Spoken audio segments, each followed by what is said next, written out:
الله وبركاته. بسم الله الرحمن الرحيم. الحمد لله رب العالمين، والصلاة والسلام على رسول الله الأمين وعلى آله وصحبه أجمعين ومن تبعهم بإحسان إلى يوم الدين. اللهم اغفر لنا ولمشايخنا وللمسلمين. اللهم علمنا ما ينفعنا وانفعنا بما علمتنا. رب زدنا علما. اللهم الهمنا مراشد أمورنا وأعذنا من شرور أنفسنا ومن سيئات أعمالنا. رب اشرح لي صدري ويسر لي أمري واحلل عقدة من لساني يفقه قولي وما توفيقي إلا بالله عليه توكلت وإليه أنيب. اللهم صل على محمد وعلى آل محمد وبارك وسلم عليه. اللهم صل على محمد وعلى آل محمد وبارك وسلم عليه. اللهم صل على محمد وعلى آل محمد وبارك وسلم عليه. അല്ലാഹു സുബ്ഹാനഹു വ തആല നമ്മുടെ ചെറുതും വലുതുമായ മുഴുവൻ അമലുകളും നമ്മളിൽ നിന്ന് സ്വീകരിക്കുമാറാകട്ടെ. റസൂലുള്ളാഹി സ്വല്ലല്ലാഹു അലൈഹി വസല്ലമയുടെ ജീവിതത്തെക്കുറിച്ച് ചരിത്രത്തെക്കുറിച്ചൊക്കെയാണ് നമ്മൾ പറഞ്ഞും കേട്ടുകൊണ്ടിരിക്കുന്നത്. അല്ലാഹു നമ്മളിൽ നിന്നും അതൊരു സാലിഹായ അമലാക്കി സ്വീകരിക്കുമാറാകട്ടെ.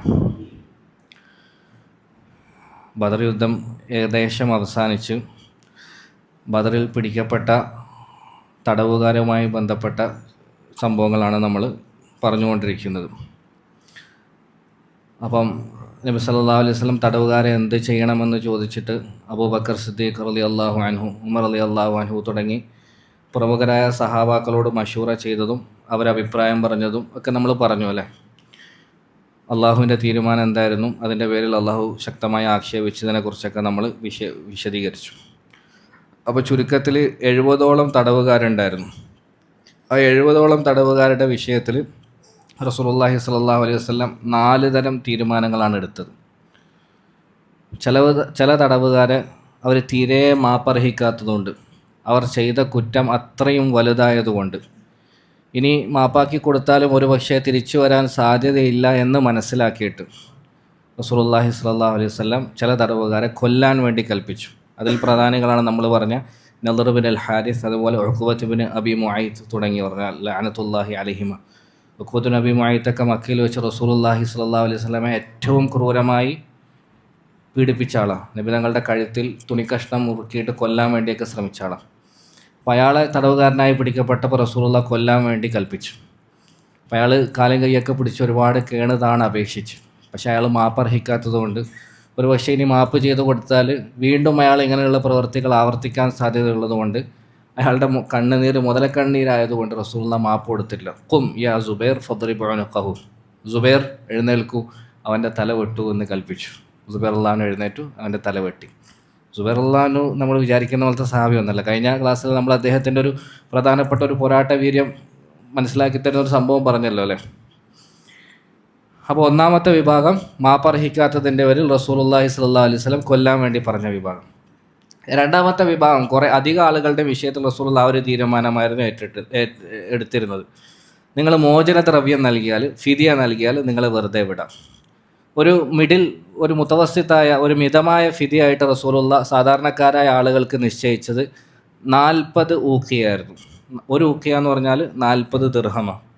അപ്പോൾ 40 ഊഖിയായിരുന്നു ഒരു സാധാരണക്കാരനായ ആൾക്ക് മോചിതനാകണമെങ്കിൽ മുസ്ലിം രാഷ്ട്രത്തിന് അല്ലെങ്കിൽ മുസ്ലിം സേനക്ക് നൽകേണ്ടിയിരുന്നത്.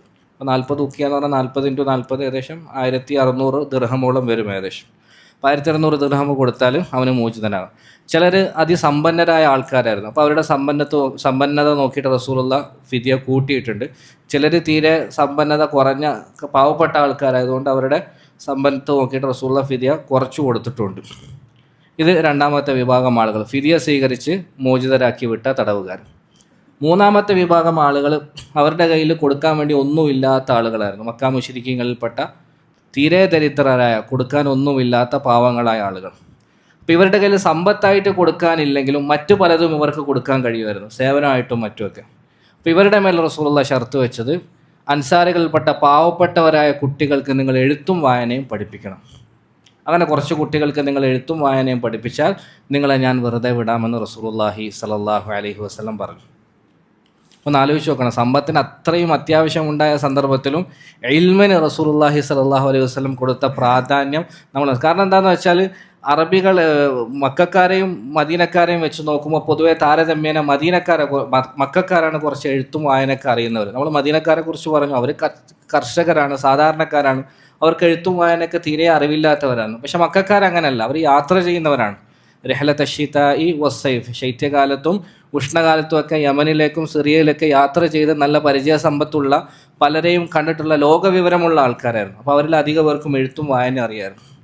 അങ്ങനെ ആ സമയത്ത് ബദറിലെ തടവുകാരെ കൊണ്ട് എഴുത്തും വായനയും പഠിച്ച അൻസാരി സഹാബകളിൽപ്പെട്ട പ്രധാനിയായിരുന്നു സെയ്ദ് ഇബ്നു സാബിത്ത് റളിയല്ലാഹു അൻഹു. അദ്ദേഹം റസൂലുള്ളാഹി സ്വല്ലല്ലാഹു അലൈഹി വസല്ലം മദീനയിലേക്ക് വരുമ്പോൾ അദ്ദേഹത്തിന് വെറും 11-12 പ്രായമുണ്ട്. അപ്പം ബദറാകുമ്പോഴത്തേക്ക് ഏകദേശം 13-14 വയസ്സ് അദ്ദേഹത്തിന് ഉണ്ടായിരുന്നു. ആ സമയത്ത് ഈ മക്കക്കാരായ ആളുകളിൽ നിന്ന് അദ്ദേഹം എഴുത്തും വായനയും പഠിച്ചു. പിന്നീട് അദ്ദേഹം സഹാബാക്കളുടെ കൂട്ടത്തിൽ തന്നെ ഏറ്റവും അറിവുള്ള സഹാബിയായിട്ട് മാറി. എന്ന് മാത്രമല്ല, റസൂലുള്ളാഹി സ്വല്ലല്ലാഹു അലൈഹി വസല്ലമയുടെ വഹി എഴുത്തുകാരിൽ പ്രധാനപ്പെട്ട ഒരാൾ സെയ്ദ് ഇബ്നു സാബിത്ത് റളിയല്ലാഹു അൻഹു. അബൂബക്കർ സിദ്ദീഖ് റളിയല്ലാഹു അൻഹുവിൻ്റെ കാലത്തും ഉസ്മാൻ ബിൻ അഫ്ഫാൻ റളിയല്ലാഹു അൻഹുവിൻ്റെ കാലത്തും ഖുർആൻ ഏകോപിപ്പിക്കാൻ വേണ്ടിയുള്ള ശ്രമം നടന്നപ്പോൾ, ഒരു മുസ്ഹഫാക്കി മാറ്റാനുള്ള ശ്രമം നടന്നപ്പോൾ അതിനുവേണ്ടി അവർ പ്രധാനമായിട്ട് ഏൽപ്പിച്ചതാരെയായിരുന്നു? സെയ്ദ് ഇബ്നു സാബിത്ത് റളിയല്ലാഹു അൻഹു. അപ്പോൾ അദ്ദേഹം പഠിച്ച് ആ അവസരം മുതലാക്കി അത്രയും ഉയർന്ന സ്ഥാനത്തിലേക്ക് എത്തി. അപ്പം മൂന്നാമത്തെ വിഭാഗം റസൂലുള്ള ഫിദിയ വാങ്ങാതെ അവരെ എഴുത്തും വായനയും പഠിപ്പിച്ചിട്ട് മോചിപ്പിച്ച കുറച്ച് ആൾക്കാരുണ്ടായിരുന്നു. നാലാമത്തെ വിഭാഗം ആൾക്കാർ ഒന്നും സ്വീകരിക്കാതെ, ഫിദിയയും സ്വീകരിച്ചിട്ടില്ല, അവർക്ക് ഇങ്ങനെയുള്ള ഷർത്തുകളൊന്നും വെക്കാതെ ഔദാര്യം എന്ന നിലയിൽ, കാരുണ്യം എന്ന നിലയിൽ റസൂലുള്ളാഹി സ്വല്ലല്ലാഹു അലൈഹി വസല്ലം ചില തടവുകാരെ മോചിപ്പിച്ചിരുന്നു. അങ്ങനെ മോചിപ്പിച്ചവരിൽ ഏറ്റവും പ്രധാനപ്പെട്ട, ചരിത്രത്തിൽ അറിയപ്പെട്ട ഒരാളാണ് അബൂ അസ്സ അസ്സഹമി എന്ന് പറയുന്ന ആൾ. അബൂ അസ്സ അസ്സഹമി എന്ന് പറയുന്നത് അയാൾ അന്നത്തെ വലിയ പ്രധാനപ്പെട്ട ആളുകളിലുള്ളായിരുന്നു. കാരണം എന്താ പറയുക, അയാൾ ഷായിറായിരുന്നു, പദ്യകാരനായിരുന്നു. അന്ന് അറബികളെ സംബന്ധിച്ചിടത്തോളം അവരുടെ ഇടയിൽ ഉണ്ടായിരുന്ന ഏറ്റവും പ്രധാനപ്പെട്ട മീഡിയ പദ്യമായിരുന്നു.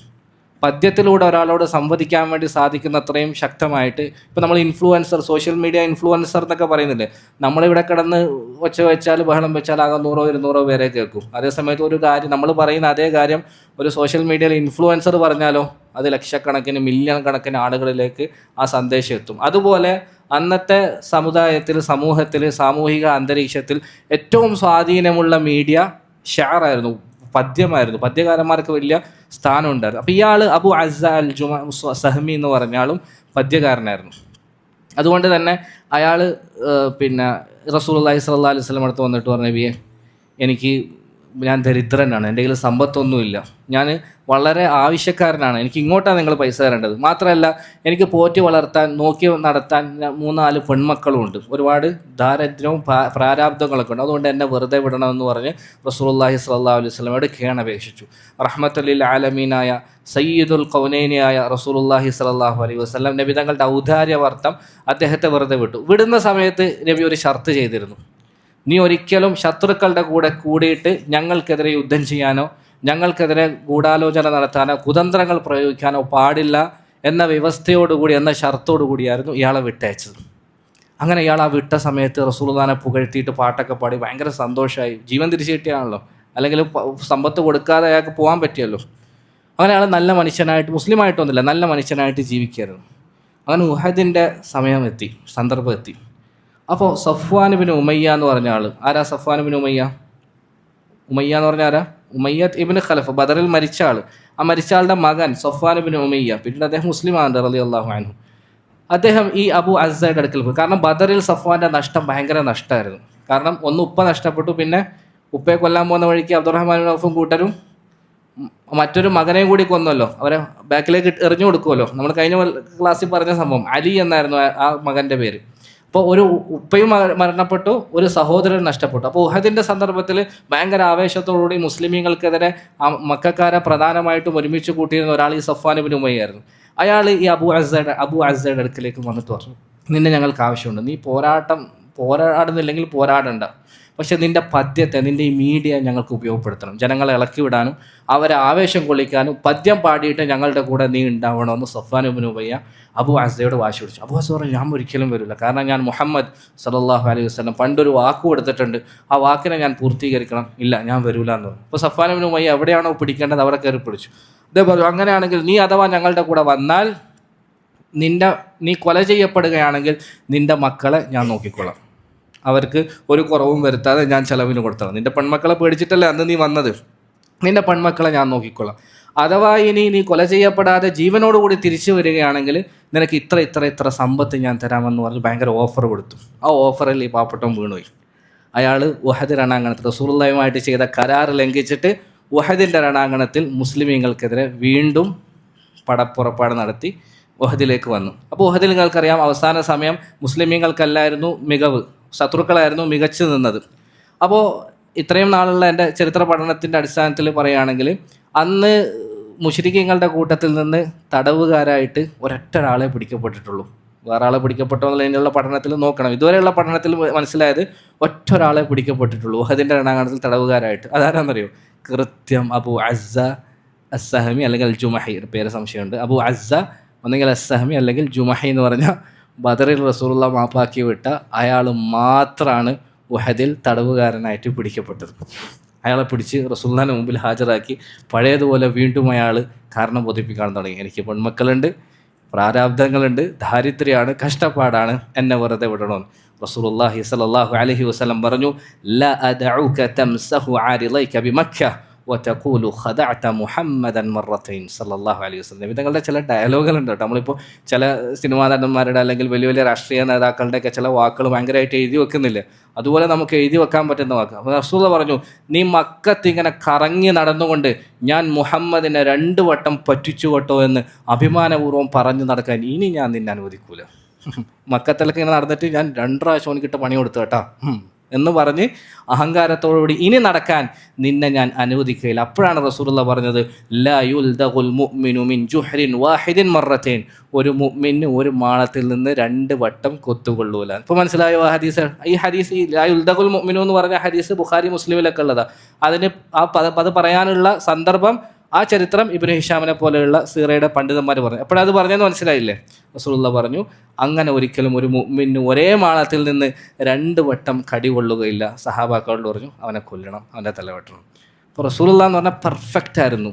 മാപ്പാക്കേണ്ട സമയത്ത് മാപ്പാക്കിയിരുന്നു, കൊല്ലേണ്ട സമയത്ത് കൊന്നിരുന്നു. ഒരു കുറവും നമുക്ക് പറയാൻ പറ്റില്ല. ചില ആളുകളെ കുറിച്ച് നമുക്ക് നല്ല അഭിപ്രായമായിരിക്കും, നല്ല സ്വഭാവമൊക്കെ തന്നെ, പക്ഷെ ഓവർ ലോല മനസ്കനാണ്. അപ്പോൾ തീരെ ദേഷ്യം പിടിക്കേണ്ട സമയത്ത്, അത്യാവശ്യം ദേഷ്യം പിടിക്കേണ്ട സമയത്ത് പോലും അവൻ ദേഷ്യം പിടിക്കാറില്ല എന്ന് നമ്മൾ പറയാറുണ്ട്. അപ്പം നമുക്ക് സ്നേഹമായിരിക്കും, അടുപ്പായിരിക്കും, പക്ഷേ ചെറിയൊരു ന്യൂനത അവനിലുണ്ട്.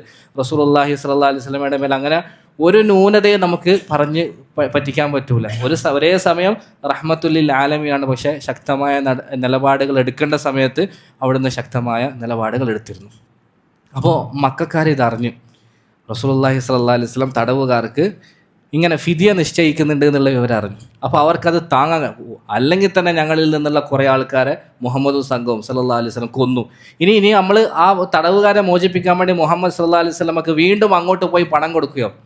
അവരെല്ലാവരും മശൂറ കൂടിയിട്ട് പറഞ്ഞു, വേണ്ട, അതുകൊണ്ട് നമ്മൾ ആരും ഫിദിയുമായിട്ട് അങ്ങോട്ട് പോകരുത്. പോയാൽ അവർക്ക് ആവേശം കൂടും, അവർക്ക് ഡിമാൻഡ് ഉണ്ടെന്ന് മനസ്സിലാവും, വീണ്ടും വീണ്ടും പൈസ അവർ കൂട്ടി ചോദിക്കും. അതുകൊണ്ട് നമ്മൾ ആരും ഫിദിയുമായിട്ട് പോകരുത്, വെയിറ്റ് ചെയ്യണം. അതേപോലെ തന്നെ നമ്മൾ യുദ്ധത്തിൻ്റെ നഷ്ടത്തിലുള്ള വിഷമോ ഖേദമോ ഒന്നും പ്രകടിപ്പിക്കരുത്. ആരും കരയാനോ അതിൻ്റെ പേരിൽ പാട്ടുപാടാനോ ദേഷ്യവും വിഷമവും കഷ്ടപ്പാടൊന്നും പ്രകടിപ്പിക്കാനോ പാടില്ല. കാരണം എന്താ? അവർക്ക് മനസ്സിലാവും നമ്മൾ കഷ്ടപ്പാടിലാണ്, ദുഃഖത്തിലാണ്. അപ്പോൾ അവർ ഫിദിയ കൂട്ടി ചോദിക്കും. അതുകൊണ്ട് എല്ലാവരും മിണ്ടാതിരിക്കണമെന്ന് പറഞ്ഞു. അവരങ്ങനെ ഒരു നിലപാടെടുത്ത് ആരും ഫിദിയ വാങ്ങാൻ വരാൻ പാടില്ല. റസൂലുള്ളാഹി സ്വല്ലല്ലാഹു അലൈഹി വസല്ലമക്ക് ഈ വിവരം കിട്ടി. നബി തങ്ങളുടെ രാഷ്ട്രീയ തന്ത്രം നോക്കണേ. ഇപ്പോൾ റസൂലുള്ളാഹി പറഞ്ഞു, ഈ തടവുകാരുടെ മുഴുവനും കണക്കെടുത്തിട്ട് അവരുടെ ലിസ്റ്റ് തരാൻ വേണ്ടി പറഞ്ഞു. അവൻ ഓരോരുത്തരെയും നോക്കി റസൂലുള്ളാഹി സ്വല്ലല്ലാഹു അലൈഹി വസല്ലം ഇങ്ങനെ പരിശോധിക്കുന്ന സമയത്ത് അവരുടെ കൂട്ടത്തിൽ ഒരാളുണ്ടായിരുന്നു, അബൂ വദാഅ ഇബ്നു ദബീറ അസ്സഹ്മി എന്ന് പറഞ്ഞ ഒരാളുണ്ട്. അയാളുടെ പേര് പറഞ്ഞ് കേട്ട റസൂലുള്ളാഹി പറഞ്ഞു, നിക്ക് മതി, അയാൾ ഇവരുടെ കൂട്ടത്തിലുണ്ടല്ലേ. അങ്ങനെയാണെങ്കിൽ ഇന്ന ലഹു ബിമക്കത ഇബ്നൻ കയ്യിസൻ താജിറൻ ദമാൽ, അവനുണ്ടെങ്കിൽ നിങ്ങൾ പേടിക്കേണ്ട. അവൻ ഫിദിയക്കാരായിട്ട് ആളെ കൊണ്ടുവന്നുള്ളൂ. കാരണം മക്കത്ത് ബുദ്ധിമാനായ ബിസിനസ്മാനായ പണക്കാരനായ ഒരു മകൻ ഇവനുണ്ട്. മുത്തലിബ് എന്നായിരുന്നു ആ മകൻ്റെ പേര്. അവൻ എന്തായാലും അവൻ്റെ ഉപ്പയുടെ ഫിദയുമായിട്ട് നമ്മളെടുക്കൽ വരിക തന്നെ ചെയ്യും. അവൻ വന്നു കഴിഞ്ഞാൽ ബാക്കിയുള്ള ആളുകളും വന്നോളും, നിങ്ങൾ പേടിക്കണ്ടെന്ന് റസൂലുള്ളാഹി സ്വല്ലല്ലാഹു അലൈഹി വസല്ലം പറഞ്ഞു. കുറച്ച് കാലം 50 വർഷം 52 വർഷമേ മക്കത്ത് ജീവിച്ചിരുന്നുള്ളൂ എങ്കിലും മക്കയിലുള്ള മുഴുവൻ ആളുകളുടെയും മനഃശാസ്ത്രം കലക്കി കുടിച്ച് പഠിച്ച് വെച്ചിട്ട് വന്ന ആളായിരുന്നു നമ്മുടെ ഹബീബ് സല്ലല്ലാഹു അലൈഹി വസല്ലം. ചില്ലറക്കാരനൊന്നുമല്ല, മഹാസംഭവമായിരുന്നു. അയാളെ കണ്ടപ്പോൾ തന്നെ മനസ്സിലായി അയാൾക്കൊരു മകനുണ്ട്. മുത്തലിബ് എന്നാണ് അവൻ്റെ പേര്. അവൻ സമ്പന്നനാണ്, പണക്കാരനാണ്, ബിസിനസ്മാനാണ്, ബുദ്ധിമാനാണ്. ബാക്കി ആരും വന്നില്ലെങ്കിലും അവൻ വരും കേട്ടോ. റസൂലുള്ളാഹി ഈ പറഞ്ഞതൊന്നും അവിടെ ആരും അറിയുന്നില്ലേ. ഇപ്പോൾ ചരിത്രം കാണാം, ഇങ്ങനെ ശത്രുക്കൾ പ്രഖ്യാപിച്ചല്ലോ, ആരും പോകരുത്, പോയാലും നിങ്ങൾക്ക് ഇനിയും അവർ സമ്പത്ത് ഫിദിയ കൂട്ടും, നിങ്ങൾക്ക് ഒരുപാട് സമ്പത്ത് നഷ്ടം എന്നൊക്കെ ശത്രുക്കൾ പറഞ്ഞപ്പം ഈ മുത്തലിബ് ഇത് കേട്ടു വരും. മുത്തലിബ് കേട്ടിട്ട് ശത്രുക്കളോട് പറഞ്ഞു, സദക്തും, നിങ്ങളൊക്കെ പറഞ്ഞത് ശരിയാട്ടോ, ലാ തഅജലു, ആരും ധൃതിയൊന്നും വെക്കരുത്, ആരും പോകരുത് എന്ന് പറഞ്ഞു. കാരണം എന്താ, റസൂൽ പറഞ്ഞ പോലെ ബുദ്ധിമാനാണ് ഇവൻ. അത് ആ സമയത്ത് എതിർത്തിരുന്നെങ്കിൽ ശത്രുക്കൾ ഇവനെ നോട്ടിടുമായിരുന്നു, ഇവൻ്റെ ബാക്കിലെ ആൾ കൂടുമായിരുന്നു, ഇവനെ പുറത്ത് ഇറങ്ങാൻ വിടാതെ അവർ ഉപരോധിക്കുമായിരുന്നു. അതുകൊണ്ട് തന്നെ ബുദ്ധിപരമായിട്ട് ശത്രുക്കളുടെ മുമ്പിൽ ഇവന് അവരോട് യോജിച്ച്. എന്നിട്ടോ ഫൻസല്ല ഫില്ലയിൽ, രാത്രിയായപ്പോൾ പതുക്കെ മക്കയിൽ നിന്ന് ഊരി പുറത്തിറങ്ങി മദീനയിലേക്ക് പോവുകയും റസൂലുള്ളാഹി സ്വല്ലല്ലാഹു അലൈഹി വസല്ലമയെ ആരും കാണാതെ സന്ദർശിക്കുകയും ഉപ്പയുടെ ഫിദയുമായി ബന്ധപ്പെട്ട് സംസാരിക്കുകയും ചെയ്തു. അപ്പോൾ ഇവൻ വലിയ പണക്കാരനായതുകൊണ്ട്, കച്ചവടക്കാരനായതുകൊണ്ട് ഇവൻ്റെ ഉപ്പയുടെ ഫിദിയായിട്ട് റസൂലുള്ള 4000 ദിർഹമായിരുന്നു നിശ്ചയിച്ചത്. സാധാരണക്കാരുടെ ദിർഹം എത്ര, 1600 ആയിരുന്നു. പക്ഷെ അതിലും കൂടിയിട്ട് 4000 ദിർഹമായിരുന്നു ഇവൻ്റെ ഉപ്പക്ക് ഫിദയ. അവനൊരു മടിയുമില്ലാതെ റസൂലുള്ള പറഞ്ഞ ആ പ്രവചനം അക്ഷരം പ്രതി പുലർത്തുന്ന രീതിയിൽ ഒരു മടിയുമില്ലാതെ ആ 4000 ദിർഹം ഫിദയ കൊടുത്തിട്ട് വാപ്പയം കൂട്ടിയിട്ട് പോയി. അപ്പം ആദ്യമായിട്ട് ബദറിലെ തടവുകാരുടെ കൂട്ടത്തിൽ ഫിദയ നൽകപ്പെട്ട് മോചിതനാകുന്ന തടവുകാരനാരാ, അബൂ വദാ ഇബ്നു ലബീർ അസ്സഹ്മി. റസൂലുള്ള മോചിപ്പിച്ചത് ആരെയാ പറഞ്ഞ നേരത്തെ, അബൂ അസ്സ അൽ ജുമഹി കേട്ടോ. അബൂ അസ്സ അൽ ജുമഹി എന്ന് പറഞ്ഞാൽ മോചിപ്പിച്ചത്, പിന്നെ രണ്ടാമത് ഉഹദിൽ വെച്ച് കൊന്നത്. ആദ്യമായിട്ട് ഫിദിയ നൽകിയതോ അബൂ വദാ ഇബ്നു ലബീർ അസ്സഹ്മി എന്ന് പറഞ്ഞ ആളായിരുന്നു. അതിനുശേഷം പിന്നെ മുശ്രിക്കീങ്ങളിൽ ഓരോരുത്തരായി വന്ന് ഫിദിയ നൽകി ആൾക്കാരെ മോചിപ്പിച്ചുകൊണ്ടേയിരുന്നു. ഈ സമയത്താണ് ജുബൈർ ഇബ്നു മുത്ഇം എന്ന് പറഞ്ഞ ഒരാൾ ഇങ്ങനെ കുറച്ച് തടവുകാരെ മോചിപ്പിക്കാൻ വേണ്ടി മക്കയിൽ നിന്ന് മദീനയിലേക്ക് വരുന്നത്. ഈ ജുബൈർ ഇബ്നു മുത്ഇം പിന്നീട് മുസ്ലിം ആകുന്നുണ്ട്. മക്ക ഫതഹിൻ്റെ ആ സമയത്ത് അദ്ദേഹം മുസ്ലിം ആകുന്നുണ്ട്. ഈ സമയത്ത് അദ്ദേഹം മുസ്ലിം ആയിരുന്നില്ല, മുശ്രിക്കായിരുന്നു. പക്ഷെ അദ്ദേഹം പറയാ, ഞാൻ പറയുന്നത് എപ്പോഴാണ്, മുസ്ലിം ആയതിനു ശേഷമാണ് വരുന്നത്. ഞാനിങ്ങനെ ബദറിലെ തടവുകാരുടെ വിഷയത്തിൽ റസൂലുള്ളാഹി സ്വല്ലല്ലാഹു അലൈഹി വസല്ലമയോട് സംസാരിക്കാൻ വേണ്ടി മദീനയിലേക്ക് വന്ന് മസ്ജിദ് നബവിയുടെ പരിസരത്ത് എത്തിയപ്പം റസൂലുള്ളാഹി സ്വല്ലല്ലാഹു അലൈഹി വസല്ലം ഒന്നെങ്കിൽ മഗ്രിബ് നമസ്കാരത്തിൽ അല്ലെങ്കിൽ ഇശാ നമസ്കാരത്തിൽ ഖുർആൻ ഓതിക്കൊണ്ടിരിക്കുകയായിരുന്നു. നബി തങ്ങൾ അന്ന് സൂറത്തു തൂറായിരുന്നു ഓതിയിരുന്നത്. ഞാൻ ആ ഓതുന്ന വാചകങ്ങൾ കേട്ടു. ഇന്ന അദാബ റബ്ബിക ലവാഖിഅ എന്ന ആയത്ത്, അതല്ലെങ്കിൽ അം ഖുലിഖൂ മിൻ ഗൈരി ഷൈഇൻ അം ഹുമുൽ ഖാലിഖൂൻ എന്ന ആയത്ത് എത്തിയപ്പോൾ ഫകാദ ഖൽബി യതീർന. ഒരു മുശ്രിക്കാട്ടോ പറയുന്നത്, എൻ്റെ മനോനില തെറ്റി, എൻ്റെ മനസ്സിൻ്റെ നിയന്ത്രണം വിട്ട് അത് പറന്നു പോകുമാറ് തരത്തിൽ ഞാനൊരു ഫീലിങ്ങിലേക്ക് എത്തിയെന്ന, മനസ്സിൻ്റെ കൺട്രോൾ വിട്ടിട്ട് എൻ്റെ ഹൃദയം ഇങ്ങനെ പുറത്ത് വീണ് പറന്നു പോകുമോ എന്ന് തോന്നുന്ന ഒരവസ്ഥയിലേക്ക് ഞാൻ എത്തി. സുബ്ഹാനല്ലാഹ്. മുസ്ലിം അല്ലാത്ത മുശ്രിക്കായ ഒരാൾ ഖുർആൻ കേട്ടപ്പോൾ അനുഭവം, ഇന്ന അദാബ റബ്ബിക, തീർച്ചയായും നിന്റെ രക്ഷിതാവിൻ്റെ ശിക്ഷ ലവാഖിഅ, അത് സംഭവിക്കുക തന്നെ ചെയ്യും, മാ ലഹു മിൻ ദാഫിഅ, അതിനെ തട്ടിമാറ്റാൻ ഒരു ശക്തിക്കും സാധിക്കുകയില്ല എന്ന ആയത്തെത്തിയപ്പം അയാളുടെ ഹൃദയം പുറത്തിറങ്ങി വരുന്ന പോലെ തോന്നിയെന്ന്. നമ്മൾ ആലോചിച്ച് വയ്ക്കുക, നമ്മളിപ്പോൾ മഗ്‌രിബ് നിസ്കരിച്ചില്ലേ, എത്ര ഇമ്പമാർന്ന സ്വരത്തിൽ, എത്ര നല്ല സ്വരമാധുര്യത്തിലെ ഉസ്താദ് നമ്മളെ ഓതി കേൾപ്പിച്ചത്. പക്ഷേ ഞാൻ നിങ്ങളാരെയും കുറ്റം പറയില്ല, എൻ്റെ അവസ്ഥയിലേക്ക് നോക്കിയാൽ ഞാൻ എത്രമാത്രം ഖുർആൻ ഓത്തിന് ഇന്ന് ശ്രദ്ധിച്ചിട്ട് എത്രമാത്രം അർത്ഥം ഞാൻ ചിന്തിച്ചിട്ടുണ്ട്, ആ അർത്ഥം എത്രമാത്രം എനിക്ക് മനസ്സിലായി. ഓരോരുത്തരും അവരുടെ നെഞ്ച് വെച്ച് ആലോചിക്കാം, ഞാൻ എന്നെക്കുറിച്ച് ആലോചിക്കാം, എത്രമാത്രം എനിക്ക് മനസ്സിലായി, എത്രമാത്രം എനിക്ക് എഫക്റ്റായി. എൻ്റെയൊക്കെ പലപ്പോഴുള്ള അവസ്ഥ, നിങ്ങൾ ആരെയും കുറ്റം പറയുന്നില്ല, എൻ്റെയൊക്കെ പലപ്പോഴുള്ള അവസ്ഥ, നമസ്കാരം കഴിഞ്ഞിട്ട് ഇപ്പോൾ ഏതാ സൂറത്ത് ഓതിയെന്ന് ചോദിച്ചാൽ എനിക്ക് ചിലപ്പോൾ പറയാൻ കഴിയില്ല. അത്രയും അശ്രദ്ധമായിട്ടാണ് എന്നെപ്പോലെയുള്ള ആളുകൾ ചിലപ്പോൾ നമസ്കാരത്തിൽ നിൽക്കരുത്. അങ്ങനെ ആ ഒരു സന്ദർഭത്തിലാണ് നമ്മൾ വായിക്കുന്നത്, ജുബൈർ ഇബ്നു മുത്ഇം എന്ന മുശ്രിക്കായ ഒരാൾ മദീനത്ത് വന്ന് റസൂലുള്ളാഹി സ്വല്ലല്ലാഹു അലൈഹി വസല്ലമയുടെ നാവിൽ നിന്ന് സൂറത്തു തൂർ പാരായണം ചെയ്ത് കേട്ടപ്പം അദ്ദേഹത്തിൻ്റെ ഹൃദയം, പിന്നെ അത് ഓതിയ ആളുടെ ഇതും കൂടിയാണ് കേട്ടോ, റസൂലുള്ളാഹി ഓതുന്നത്. അതുകൊണ്ട് ഞാൻ പറഞ്ഞത്, നമുക്കും അൽഹംദുലില്ലാ നല്ല രീതിയിൽ ഇമ്പമാർന്ന സ്വരത്തിൽ ഓതിക്കേൾപ്പിക്കാൻ ആളുണ്ട്, നമ്മളൊന്ന് മനസ്സ് തുറന്ന് വെച്ച് കേട്ടാൽ മതി. ഈ സൂറത്തു തൂറിനെ കുറിച്ചാലേ ഉമർ ഇബ്നുൽ ഖത്താബ് റളിയല്ലാഹു അൻഹു ഇടയ്ക്ക് രോഗിയായി, പനി പിടിച്ച് കിടക്കുക. എല്ലാവരും വീട്ടിൽ പോയി സന്ദർശിക്കുക. അമീറുൽ മുഅ്മിനീൻ എന്ത് പറ്റി? അപ്പോൾ അല്ല, അദ്ദേഹം പനി പിടിച്ച് കിടപ്പിലാണ്. എന്താ പറ്റിയത്? പനി പിടിക്കാനുള്ള കാരണം ഒന്നുമില്ല, 2 ദിവസം മുമ്പ് സുബഹി നമസ്കാരത്തിൽ സൂറത്തു തൂർ ഒന്ന് ഓതിയതാണ്. സൂറത്തു തൂർ ഓതി ഇന്ന അദാബ റബ്ബിക ലവാഖി എന്ന ആയത്തെത്തി. അദ്ദേഹം ബോധം കെട്ട് മറിഞ്ഞു വീണു, പനിയായി. ജനങ്ങളൊക്കെ വീട്ടിലെടുത്തുകൊണ്ട് കൊണ്ടുപോയി. പിന്നെ ആളുകൾ വന്ന് അദ്ദേഹത്തെ സന്ദർശിക്കുന്ന, വീട്ടിൽ കഴിയേണ്ടി വരുന്ന ഒരവസ്ഥയിലേക്ക് അദ്ദേഹം എത്തിയിരുന്നു. അപ്പോൾ മഹാരായ സഹാബാക്കളൊക്കെ അങ്ങനെയായിരുന്നു. നമ്മുടെയൊക്കെ ജീവിതത്തിൽ സംഭവിച്ച ഏറ്റവും വലിയ മുസീബത്ത് എന്താ അറിയോ? ഈ ഖുർആൻ നമുക്ക് മനസ്സിലാകുന്നില്ല എന്നുള്ളതാണ്. ഭയങ്കര വലിയ മുസീബത്ത്. അള്ളാഹു എത്രയും പെട്ടെന്ന് ഖുർആൻ മനസ്സിലാക്കാനുള്ള ഭാഗ്യം നമുക്ക് നൽകും. എന്തൊക്കെ നമ്മൾ പഠിക്കുന്നു. ഇപ്പോൾ നമ്മൾ കച്ചവടത്തിന് വേണ്ടി അല്ലെങ്കിൽ പണി അന്വേഷിച്ച് ഗൾഫിൽ പോകുമ്പം അവരുടെ സംസാര ഭാഷയായ അറബി നമ്മൾ പഠിക്കുന്നില്ലേ? എത്ര പെട്ടെന്നാണ് നമ്മൾ അറബികളോട് സംസാരിക്കുന്നത്. അതേപോലെ തന്നെയല്ലേ ഖുർആൻ്റെ ഭാഷ. നമ്മൾ വിചാരിച്ചാൽ നമുക്ക് പഠിക്കാൻ സാധിക്കും. ഇതൊന്നും നമുക്ക് പഠിക്കാൻ കഴിയാത്തതാണ് എന്ന ചിന്ത ആരൊക്കെയോ മനഃപൂർവ്വം നമ്മുടെ മനസ്സിൽ ഉണ്ടാക്കിയത്. നമ്മൾ ഇൻഷാ അല്ലാഹ് മനസ്സ് വെച്ചാൽ എന്തായാലും നമ്മളെ കൊണ്ട് പഠിക്കാൻ സാധിക്കും. ഇവിടെ ഖുർആൻ ക്ലാസ് ഒരുപാട് നടക്കുന്നുണ്ട്. അതൊക്കെ ഉപകാരപ്പെടുത്തിയിട്ട് എന്തായാലും ഖുർആൻ്റെ അർത്ഥം പഠിക്കണം, അത് നേരിട്ട് മനസ്സിലാക്കണം. ഇദ്ദേഹത്തിന് സംഭവിച്ചുകൊണ്ടുള്ള അനുഭവം നമുക്കും ഉണ്ടാവണം. അള്ളാഹു തൗഫീഖ് നൽകുമാറാകട്ടെ. അപ്പോൾ ഇങ്ങനെ ജുബൈറുൽ മുത്ഇം നമസ്കാരത്തിന് ശേഷം ജുബൈറുൽ മുത്ഇമും റസൂലുള്ളാഹിയും തമ്മിൽ സംസാരിച്ചു. അപ്പോൾ റസൂലുള്ള പറഞ്ഞൊരു വാക്കുണ്ട് ജുബൈറിനോട്, ലൗ അന്ന അബാക കാന ഹയ്യൻ സുമ്മ കല്ലമനി ഫി ഹൗലഇ നത്ന ലഅത്ലഖ്തുഹും ലഹു. ജുബൈറെ, നിൻ്റെ ഉപ്പ എങ്ങാനും ജീവിച്ചിരിക്കുകയും എന്നിട്ട് ഈ തടവുകാരുടെ വിഷയത്തിൽ എന്നോട് സംസാരിക്കുകയും ചെയ്തിരുന്നുവെങ്കിൽ ഞാൻ ഇവരെ മുഴുവനും വെറുതെ മോചിപ്പിച്ചേനെ കേട്ടോ എന്ന് റസൂലുള്ള പറഞ്ഞു. അതെന്തുകൊണ്ടായിരുന്നു? ഈ മുത്ഇം ഇബ്നു അദി എന്ന് പറഞ്ഞ ആളായിരുന്നു റസൂലുള്ള തായിഫിൽ വലിയ പ്രതീക്ഷയോടുകൂടി, അല്ലേ, അബൂ താലിബും ഖദീജ ബീവി 2 അഭയങ്ങൾ റസൂലുള്ളാഹിക്ക് നഷ്ടപ്പെട്ടപ്പോൾ വലിയ പ്രതീക്ഷയോടുകൂടിയാണ് തായിഫിലേക്ക് പോകുന്നത്. അപ്പോൾ തായിഫിൽ നിന്ന് ആരും റസൂലുള്ളാഹിനെ സ്വീകരിച്ചില്ല, അടിച്ചോടിച്ചു. അങ്ങനെ തിരിച്ച് മക്കയിലേക്കും കയറാൻ പറ്റാത്ത ഒരവസ്ഥ വന്നപ്പം റസൂലുള്ളാഹിക്ക് അഭയം നൽകിയതാരാ? ഈ ജുബൈറിൻ്റെ റളിയല്ലാഹു അൻഹു ഉപ്പ മുത്ഇം ഇബ്നു അദി എന്ന ആളായിരുന്നു. പിന്നെ ബനു ഹാഷിം ഗോത്രത്തിൻ്റെ മക്കാർ മുഴുവനും ഒരു കരാർ എഴുതിയിട്ട് അവരെ പട്ടിണിക്കിട്ട സമയത്തും അവസാനം ആ കരാർ കീറിക്കളയാൻ വേണ്ടി മുന്നോട്ട് വന്ന പ്രധാനികളിൽ ഒരാൾ ഈ മുത്ഇം ഇബ്നു അദി ആയിരുന്നു. പക്ഷേ മുസ്ലിം ആവാൻ വേണ്ടി ആൾക്ക് അവസരം കിട്ടിയില്ല. ബദറിന് 7 മാസം മുമ്പ് അയാൾ മരണപ്പെട്ടു പോയി. റസൂലുള്ളാഹിൻ്റെ ഒരു പ്രത്യേകത, നമ്മുടെ ഹബീബ് സല്ലല്ലാഹു അലൈഹി വസല്ലമക്കുള്ള ഒരു പ്രത്യേകത, നബി തങ്ങളോട് ആര് എന്ത് ഉപകാരം ചെയ്താലും നബി തങ്ങൾ അത് ഓർത്തു വെക്കുകയും അതിന് പ്രത്യുപകാരം ചെയ്യാൻ വേണ്ടി ശ്രമിക്കുകയും ചെയ്യുമായിരുന്നു. എന്തെങ്കിലും ഒരു ഫേവർ ചെയ്താൽ അതിനെപ്പോഴും ഓർമ്മിച്ച് വെക്കുകയും ആ ഫേവറിന് പകരമായി തിരിച്ച് അങ്ങോട്ടൊരു ഉപകാരം റസൂലുള്ളാഹി സ്വല്ലല്ലാഹു അലൈഹി വസല്ലം ചെയ്യും. അത് നബി തങ്ങളുടെ പ്രത്യേകത. ഇതിന് മുമ്പ് നമ്മൾ അബിസീനിയക്കാരുടെ ചരിത്രം പറയുമ്പോൾ പറഞ്ഞിരുന്നു, മുമ്പുള്ളവർക്ക് ഓർമ്മ ഉണ്ടാവും. ഒരിക്കൽ അബിസീന എന്ന് പറഞ്ഞാൽ ഹബിഷികൾ, അവിടുത്തെ നജ്ജാശി രാജാവ്, സഹാബാക്കൾ, മർദ്ദിതരായ സഹാബാക്കൾ തീരെ മർദ്ദനം സഹിക്കാതെ വന്നപ്പോൾ റസൂലുള്ളാഹി കുറച്ച് ആൾക്കാർ അബിസീനയിലേക്ക് അയച്ചു. ആ സമയത്ത് അവിടെ വെച്ച് അവരെ സ്വീകരിച്ചതും സഹായിച്ചതും ഒക്കെ ആരാ? നജാഷി രാജാവും നജാഷി രാജാവിൻ്റെ ആൾക്കാരുമാണല്ലോ. മുശ്രിക്കുകൾ പോയിട്ട് പോലും അവർക്ക് വിട്ടുകൊടുത്തില്ല നജാഷി രാജാവ് മുസ്ലിമീങ്ങളെ.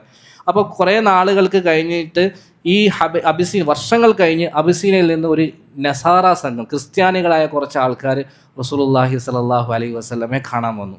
അപ്പോൾ ചരിത്രത്തിൽ കാണാം, ഫഖാമ യഖ്ദിമുഹും, നബിതങ്ങൾ സ്വയം എഴുന്നേറ്റ് അവർക്ക് ഖിദ്മത്ത് എടുക്കാൻ തുടങ്ങി. അവർക്ക് പിരിച്ചു കൊടുക്കുന്നു, അവരെ ഇരുത്തുന്നു, അവർക്ക് വെള്ളം കൊണ്ട് കൊടുക്കുന്നു, ചായ വേണമെന്ന് ചോദിക്കുന്നു. എല്ലാ ഖിദ്മത്തും ആരെ ചെയ്യുന്നത്? റസൂലുള്ളാഹി സ്വല്ലല്ലാഹു അലൈഹി വസല്ലം നേരിട്ട് ചെയ്യുന്നു. ഈ സമയത്ത് സഹാബാക്കൾ പറഞ്ഞു, നഹ്നു നക്ഫീക യാ റസൂലല്ലാഹ്, അല്ലാഹുവിൻ്റെ റസൂലേ ഞങ്ങൾ ചെയ്തോളാം, അങ്ങ് ഇരിക്കി. അപ്പോൾ നബി തങ്ങൾ പറഞ്ഞു, ലാ ഇന്നഹും കാനൂ ലി അസ്ഹാബി മുക്രിമീൻ വ ഇന്നി ഉഹിബ്ബു അൻ ഉകാഫിഹും, ഇല്ല ഞാൻ തന്നെ ചെയ്യും, കാരണം ഇവർ പണ്ട് എൻ്റെ സഹാബികളെ ബഹുമാനിക്കുന്നവരായിരുന്നു എന്ന്, അതുകൊണ്ട് ഞാൻ അവർക്ക് പകരം ചെയ്യാൻ വേണ്ടി ആശിക്കുന്നു. അതായിരുന്നു നമ്മുടെ ഹബീബ് സല്ലല്ലാഹു അലൈഹി വസല്ലം. ആ ഉപകാരം അബിസീനക്കാർ ചെയ്ത ആ ഫേവർ റസൂലുള്ളാഹി സല്ലല്ലാഹു അലൈഹി വസല്ലം ഓർമ്മ വെച്ചു. എന്നിട്ട് ഓർമ്മയോടുകൂടി അതിന് പകരം ചെയ്യുകയും ചെയ്തു. ആയിഷ റളിയല്ലാഹു അൻഹ പറയുന്നുണ്ട്, ഒരിക്കൽ ഒരു വയസ്സായ സ്ത്രീ റസൂലുള്ളാഹിൻ്റെ അടുക്കലേക്ക് വന്നു. എൻ്റെ അടുക്കലായിരുന്നു റസൂലുള്ളാഹി ഇരുന്നിരുന്നത്. നബി തങ്ങൾക്ക് ആരാന്ന് മനസ്സിലായില്ല. മൻ അൻതി എന്ന് ചോദിച്ചു. അവൻ പറഞ്ഞു, അന ജസ്സാമ അൽ മുസനിയ എന്ന് പറഞ്ഞു. അപ്പോൾ റസൂലുള്ളാഹിൻ്റെ രൂപവും ഭാവമൊക്കെ പറയും. ഭയങ്കര സന്തോഷമായി, അവരെ സ്വീകരിച്ചു. എന്നിട്ട് പറഞ്ഞു, അല്ല നീ ജസ്സാമ അല്ല, കാരണം ജസ്സാമ എന്ന വാക്കിൻ്റെ അർത്ഥം മടിയെത്തി, പൊട്ടത്തി എന്നൊക്കെയുള്ള അർത്ഥമാണ്. അപ്പോൾ നീ ജസ്സാമ അല്ല, നീ മറിച്ച് ഹസ്സാന അൽ മുസ്നിയാണ്, സുന്ദരിയായ എന്നുള്ള അർത്ഥമുള്ള ഒരു പേര്. റസൂലുള്ളാഹി പേരങ്ങ് മാറ്റിയിട്ട് പറഞ്ഞു, ഇനി മുതൽ നിൻ്റെ പേര് ഹസ്സാന അൽ മുസ്നിയാണ്. അങ്ങനെ പറഞ്ഞതിന് ശേഷം റസൂലുള്ളാഹി ഐഷബി പറയാ, റസൂലുള്ളാഹി ചോദിക്കാൻ തുടങ്ങി, കൈഫ അൻതും വ കൈഫ ഹാലുക്കും കൈഫ കുന്തും ബഅദന, ഭയങ്കര പരിഗണന, ഭയങ്കര കെയറിങ്, എങ്ങനെയുണ്ട്, സുഗന്ധനല്ലേ, എത്ര നാളായി കണ്ടിട്ട് എന്നൊക്കെ ചോദിച്ച് കുശലാന്വേഷണം നടത്തി അവരെ ഭയങ്കര രീതിയിൽ പരിഗണിക്കുന്നു. അപ്പോൾ ആ സ്ത്രീ പറഞ്ഞു, ബി ഖൈരിൻ ബി അബി അൻത വ ഉമ്മി യാ റസൂലല്ലാഹ്, അള്ളാഹുവിൻ്റെ റസൂലെ എൻ്റെ ഉപ്പയും ഉമ്മയും അങ്ങേക്ക് സമർപ്പണം, ഞാൻ നല്ല അവസ്ഥയിലാണ് എന്നൊക്കെ പറഞ്ഞ് ഭയങ്കര കെയറിങ് കൊടുത്ത് റസൂലുള്ളാഹി സംസാരിക്കുന്നതായി ഞാൻ കണ്ടു. ഇവർ പോയപ്പോൾ ഞാൻ ചോദിച്ചു, യാ റസൂലല്ലാഹ് തുഖ്ബിൽ ഹല അല ഹാദിഹിൽ അജൂദി ഹാദൽ ഇഖ്ബാൽ, ഈ വയസ്സത്തിയുടെ മേലെ അങ്ങ് ഇത്രയും ഭയങ്കര കെയറിങ് കാണിക്കേണ്ട ആവശ്യം എന്താ? ഇങ്ങനെ ഇത്രയും പരിഗണിക്കേണ്ട കാര്യം എന്താ? ഇത് ചോദിച്ചപ്പോൾ അതിന് മറുപടിയായിട്ട് റസൂലുള്ളാഹി സ്വല്ലല്ലാഹി അലൈഹി വസല്ലം പറഞ്ഞു, ഇന്നഹാ കാനത് തഅതീന സമന ഖദീജ. ഖദീജയുടെ കാലഘട്ടത്തിൽ ഇവർ ഞങ്ങളുടെ അടുക്കൽ വരാറുണ്ടായിരുന്നു. ഖദീജയുടെ ഒരു കൂട്ടുകാരിയായിരുന്നു. വ ഇന്ന ഹുസ്നൽ അഹ്ദി മിനൽ ഈമാൻ. പഴയ ബന്ധങ്ങൾ നല്ല രീതിയിൽ കാത്തു സൂക്ഷിക്കൽ ഈമാനിൽപ്പെട്ടതാണ് ആയിഷ എന്നോട് റസൂൽ സല്ലല്ലാഹു അലൈഹി വസല്ലം. ഖദീജ ബീവി മരിച്ചിട്ട് എത്ര കൊല്ലായി? വർഷങ്ങളായി ഖദീജ ബീവി മരിച്ചിട്ട് 5-10 വർഷങ്ങളായി. പക്ഷെ എന്നിട്ടും ഖദീജ ബീവിയോടുള്ള ആ ബന്ധം, ഖദീജ ബീവി തനിക്ക് ചെയ്തു തന്ന ആ ഉപകാരം, അതൊക്കെ റസൂൽ ഓർമ്മ വെച്ചിട്ട് ഖദീജയുമായിട്ട് ബന്ധമുള്ള ഒരു സാധാരണക്കാരായ സ്ത്രീയെ പോലും റസൂലുള്ളാഹി സ്വല്ലല്ലാഹു അലൈഹി വസല്ലം തിരിച്ച് പരിഗണിച്ചിരുന്നു. അപ്പോൾ എന്ത് ഉപകാരം നമുക്ക് ഇങ്ങോട്ട് കിട്ടിയാലും അതിനെ ഓർത്തു വെക്കുകയും അവർക്ക് തിരിച്ച് അങ്ങോട്ട് ചെയ്യാൻ പറ്റുന്ന രീതിയിലുള്ള ഉപകാരം നമ്മൾ ചെയ്യുകയും വേണം. അങ്ങനെ ചെയ്താൽ റസൂലുള്ളാഹി സ്വല്ലല്ലാഹു അലൈഹി വസല്ലമയുടെ ഒരു സുന്നത്ത് പുലർത്തിയവരായി നമ്മൾ. ചില പണ്ഡിതന്മാർ അവരുടെ ഹദീസ് ഗ്രന്ഥങ്ങളിൽ ഇങ്ങനെ ഒരു ബാബ് തന്നെ കൊടുത്തിട്ടുണ്ട്, മല്ലം ഇഷ്കുരിന്നാസ് ലം ഇഷ്കുരില്ല എന്ന്. ജനങ്ങൾക്ക് ആര് നന്ദി കാണിച്ചില്ലയോ അവൻ അള്ളാഹുവിന് നന്ദി കാണിച്ചില്ല എന്ന്. അപ്പോൾ ജനങ്ങൾക്ക് ഇങ്ങോട്ട് ചെയ്ത ഉപകാരത്തിന് തിരിച്ചങ്ങ് വഹ്സിൻ, ഖുർആൻ തന്നെ പറഞ്ഞില്ലേ, വഹ്സിൻ കമാ അഹ്സന അല്ലാഹു ഇലൈക്. അള്ളാഹു നിനക്ക് നന്മ ചെയ്തതുപോലെ നീയും ബാക്കിയുള്ളവർക്ക് നന്മ ചെയ്യാൻ തയ്യാറാകണമെന്ന് ഖുർആൻ തന്നെ പറയുന്നുണ്ട്. അപ്പോൾ എല്ലാവരും അതിന് വേണ്ടി ശ്രമിക്കുക. ഏറ്റവും കുറഞ്ഞത് നന്മ ചെയ്തിട്ടില്ലെങ്കിൽ ഇങ്ങോട്ട് ഉപകാരം ചെയ്തവന് ഉപദ്രവമെങ്കിലും ചെയ്യാതിരിക്കണം. അള്ളാഹു തൗഫീഖ് നൽകട്ടെ. അത് നമ്മൾ വിശദീകരിക്കണം. കാരണം നമ്മൾ അങ്ങനെയുള്ള ആളുകളല്ല, നമ്മളങ്ങനെ ആർക്കും ഉപദ്രവം ചെയ്യാൻ പോകുന്ന ആളുകളല്ല. അതുകൊണ്ട് ഇങ്ങോട്ട് നന്മ ചെയ്ത ആളുകൾക്ക് തിരിച്ച് അങ്ങോട്ടും നമ്മൾ ഓർത്തു വെച്ച് നന്മ ചെയ്യാൻ വേണ്ടിയിട്ട് ശ്രമിക്കുക. അതാണ് ഈ സംഭവത്തിൽ നിന്ന് നമുക്ക് മനസ്സിലാകുന്നത്. അതിനുശേഷം നമുക്ക് പറയാനുള്ളത്, ഈ തടവുകാരെ പരിശോധിക്കുമ്പോൾ അതിൻ്റെ കൂട്ടത്തിൽ മറ്റൊരാൾ ആരാണത്? അബ്ബാസ് ഇബ്നു അബ്ദുൽ മുത്തലിബ് റളിയല്ലാഹു അൻഹു, നബി സല്ലല്ലാഹു അലൈഹി വസല്ലമയുടെ കൊച്ചാപ്പ. അദ്ദേഹം പണ്ടേ മുസ്ലിം ആയിരുന്നു. പക്ഷേ ഇസ്ലാം അദ്ദേഹം മറച്ചു വെച്ചിട്ടാണ് ഉണ്ടായിരുന്നത് പല നന്മകൾക്കും വേണ്ടി. പിന്നീട് മക്കം ഫതഹിൻ്റെ അന്നാണ് അദ്ദേഹം ഇസ്ലാം വെളിവാക്കുന്നത്. അപ്പോൾ നിർബന്ധ സാഹചര്യത്തിൽ, കാരണം ഒരു കച്ചവട സംഘത്തെയും അന്വേഷിച്ചിട്ടാണല്ലോ ആദ്യം മക്കക്കാർ പുറപ്പെടുന്നത്. അപ്പോൾ നിർബന്ധ സാഹചര്യത്തിൽ മക്കക്കാരുടെ കൂടെ ബനു ഹാഷിം ഗോത്രത്തോടൊപ്പം അബ്ബാസ് റളിയല്ലാഹു അൻഹുവിനും പുറപ്പെടേണ്ടി വന്നു. അബ്ബാസ് റളിയല്ലാഹു അൻഹുവിനെ കൊല്ലരുത് എന്ന് റസൂലുള്ള ആദ്യം തന്നെ നിർദ്ദേശം കൊടുത്തിട്ടുണ്ട്. കാരണം എന്താ? നിർബന്ധപൂർവ്വം പുറപ്പെടേണ്ടി വന്നവരാ, മുസ്ലിമീങ്ങളെ ആക്രമിക്കാനുള്ള ഉദ്ദേശത്തോടുകൂടി വന്നവരല്ല.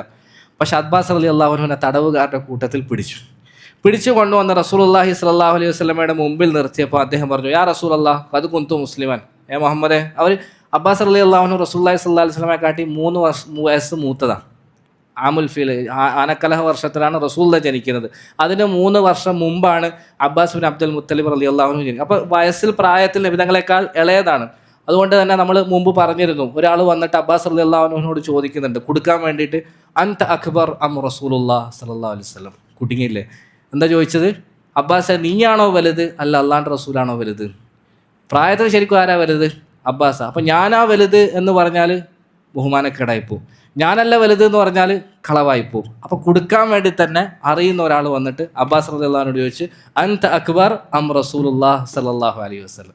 പക്ഷെ ആരാ ആള്? റസൂലുള്ളാഹി സ്വല്ലല്ലാഹു അലൈഹി വസല്ലമയുടെ കൊച്ചാപ്പയല്ലേ, അബ്ദുൽ മുത്തലിബിൻ്റെ മകനല്ലേ. അതുകൊണ്ട് തന്നെ ഉരുളക്ക് ഉപ്പേരി പോലെ മറുപടി വന്നു, ഹുവ അക്ബറു മിന്നി വ അന വലിതു ഖബ്ലഹു സല്ലല്ലാഹു അലൈഹി വസല്ലം. അള്ളാഹുവിൻ്റെ റസൂലാണ്, എന്നേക്കാൾ വലിയവൻ, പക്ഷേ ഞാൻ അവനേക്കാൾ മുമ്പ് ജനിച്ചിട്ടുണ്ട് കേട്ടോ. അതാണ് മറുപടി എന്നൊക്കെ പറഞ്ഞാൽ. റസൂലുള്ളാഹിൻ്റെ കൊച്ചാപ്പ ഒരിക്കലും മോശക്കാരനാവില്ലല്ലോ. അദ്ദേഹം പറഞ്ഞ മറുപടി, ഹുവ അക്ബറു മിന്നി വ അന വലിതു ഖബ്ലഹു. റസൂലുള്ള എന്നേക്കാൾ വലിയവനാണ്, പക്ഷേ ഞാൻ അവനേക്കാൾ മുമ്പ് ജനിച്ചിട്ടുണ്ട് കേട്ടോ. അപ്പോൾ ആ ഒരു ബന്ധത്തിൻ്റെ അടിസ്ഥാനത്തിൽ റസൂലുള്ളാഹി പറഞ്ഞു, ഞാൻ ഫിദിയൊന്നും തരേണ്ട ആവശ്യമില്ലല്ലോ, ഞാൻ പണ്ടേ മുസ്ലിമാണ്, അതുകൊണ്ട് നീ എന്നെ വെറുതെ വിട്ടേക്കണമെന്ന് പറഞ്ഞു. റസൂലുള്ളാഹി തിരിച്ചു പറഞ്ഞു, അല്ലാഹു അഅലമു ബി ഇസ്ലാമിക് ഫഇൻ കുൻ കമാ തഖൂലു ഫഇന്നല്ലാഹ യുജ്സിക്. നീ മുസ്ലിമാണോ ഇല്ല എന്നുള്ളതൊക്കെ നിൻ്റെ ഉള്ളിലുള്ള കാര്യമല്ലേ, അതിനെക്കുറിച്ച് കൂടുതൽ അറിയുന്നവൻ അത് അള്ളാഹു ആണ്.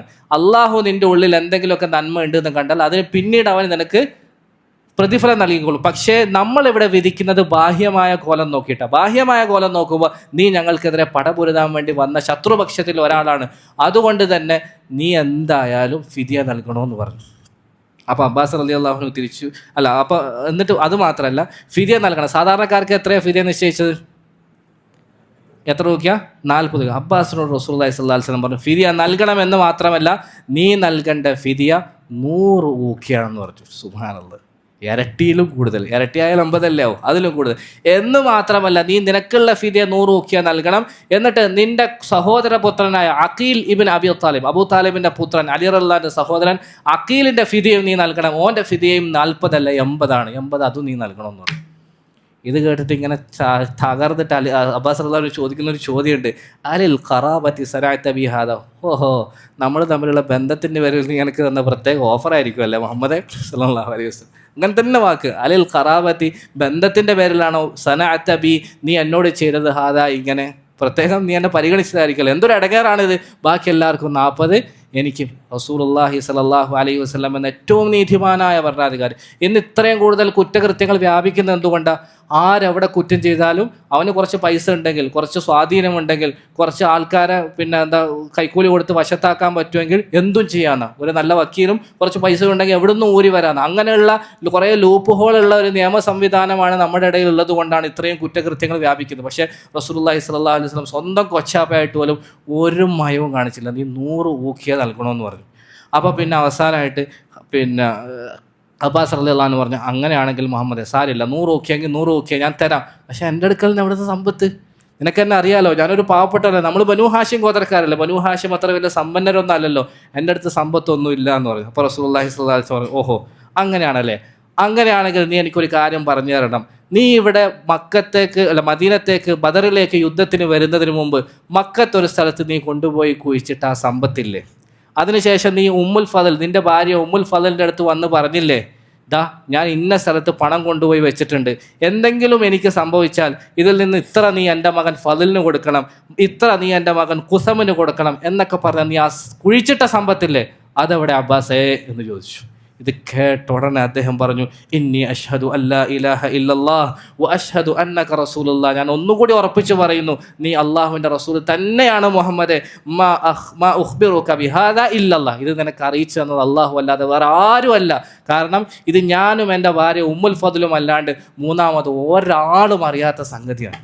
അത്രയും രഹസ്യമായി ഞാൻ കൊണ്ടുപോയി കുഴിച്ചിട്ട സമ്പത്ത്, അത് ഞാൻ എൻ്റെ ഭാര്യയോട് മാത്രമേ പറഞ്ഞിട്ടുള്ളൂ. ഇത് നീ അറിയണമെങ്കിൽ ഞാൻ ഒന്നുകൂടി ഉറപ്പിച്ച് പറയുന്നു, നീ അള്ളാഹുവിൻ്റെ റസൂൽ തന്നെയാണെന്ന് പറഞ്ഞു. പിന്നെ പറഞ്ഞു, എടുക്ക്.